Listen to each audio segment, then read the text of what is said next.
noite, aqui professor Franco, seu professor de Geografia. É um prazer estar com vocês mais uma noite para falar de clima. Bem, então o clima é igual roupa, né? Lembra da frase? Muda-se o clima, muda-se a roupa. Muda-se o clima, muda-se a vegetação. Então a vegetação é a característica, né? A vegetação se caracteriza a partir de um tipo climático. Então o clima, ele vai ser as características locais, né? De precipitação, de chuva, de radiação solar, de luminosidade, né? De temperatura. Então tudo isso vai ser influenciado pelo local em que se encontra, né? Lembra na aula passada que a gente abordou que existe uma diferença entre clima e tempo.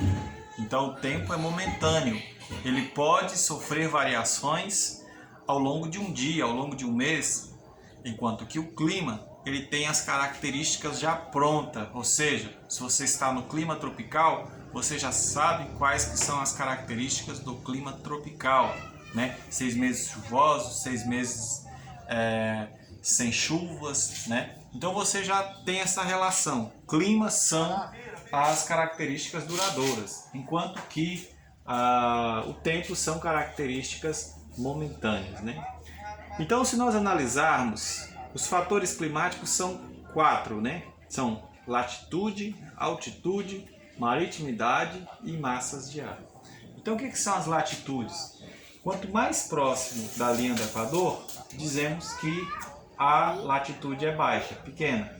Quanto mais nos afastamos da linha do Equador, aumentamos a latitude. Ou seja, lá na última linha, na parte norte, são 90 graus. Então a altitude é elevada. Quanto mais próximo da Antártida, a altitude é alta. Então, se está mais próximo da linha do Equador, dizemos que a altitude é baixa. E aí nós sabemos o seguinte, que próximo à linha do Equador, as temperaturas são mais quentes, em decorrência de maior presença de radiação solar sobre a porção central da Terra, enquanto que as zonas polares são áreas congeladas e que vão receber pouca radiação solar. Outro fator que vai influenciar nas temperaturas é a altitude. Quanto maior a altitude, menores serão as temperaturas. Ou seja, isso ocorre em decorrência da chamada baixa pressão. Então, quando você tem uma área elevada de serras, observa-se que a massa de ar quente ela não consegue ficar nas áreas elevadas e aí a tendência é que ela vá para as partes mais baixas. Então, vai ficar apenas a massa de ar fria sobre esse local. Por isso que as áreas de serras são geralmente áreas mais frias, né? Em decorrência da altitude. Outro fator que vai influenciar na dinâmica do clima é a maritimidade e a continentalidade. Ou seja, quando você está dentro da área continental, as massas de ar, os ventos que sopram de dentro do continente para a direção do oceano são ventos mais quentes, né? Porque tem pouca presença de água. Agora, quando os ventos formam-se dentro do oceano, observa-se que esses ventos são úmidos e geralmente eles levam chuvas para dentro do território. Bem, então nós sabemos que o clima são as condições de um lugar, as condições de chuva, de temperatura, de umidade de um lugar. Então nós precisamos entender os chamados elementos do clima. Então os elementos do clima vão ser os quais? Radiação. Então a radiação solar é um elemento, né? Sabemos que o Sol irradia a maior porção de terra sobre a porção central e aqui as temperaturas são mais elevadas. Nas áreas polares você vai ter menor luminosidade e com certeza esse processo vai influenciar nas temperaturas mais amenas. Outro fator são as próprias temperaturas, né? Então nós vamos ter dois fatores determinantes para que as temperaturas sejam baixas, né? Quanto maior as altitudes e latitudes, as temperaturas vão ser mais baixas. E quanto nós tivermos mais próximo da linha do Equador, as temperaturas serão mais elevadas. Outro fator interessante é a chamada pressão atmosférica. Então, se você observar uma cidade que está em uma área mais baixa e uma cidade que está na parte mais alta, a cidade que está na parte mais alta, geralmente as temperaturas são mais baixas, né? Então, são características também da chamada pressão atmosférica. E a umidade do ar, observa-se que existem determinados períodos do ano que as temperaturas são mais altas, outras mais baixas. E o que se observa durante o inverno no estado de Goiás é o que? Durante o inverno fica muito seco, né? Não se chove e existe a influência da massa de ar que vem da parte da região sul do Brasil para Goiás e acaba trazendo secura para nós. É o período que a gente tem problemas respiratórios, né? Então verifica-se que nesse período a umidade do ar vai ser mais baixa. E aí durante o período chuvoso, que é o verão, que vai de dezembro a março, nós vamos observar maior presença de chuva, maior presença de umidade, né? Então você vai verificar essa diferenciação.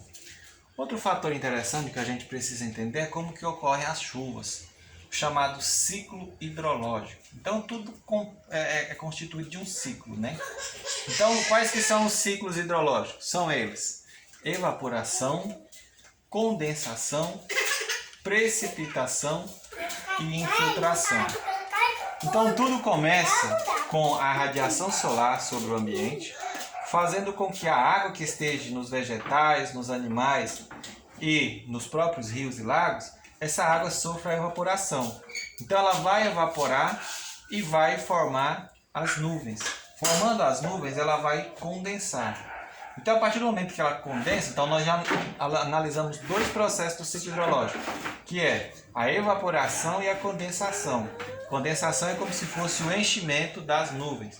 Depois que a nuvem condensou, nós vamos ter a chamada precipitação. O que é a precipitação? Precipitação é as chuvas, né? E depois que ocorreu as chuvas, nós vamos ter a chamada evaporação, que é quando a água vai percolar sobre o interior da terra. Nós temos três tipos de chuvas: as chuvas orográficas, que são as chuvas que se formam nas áreas de serras, né?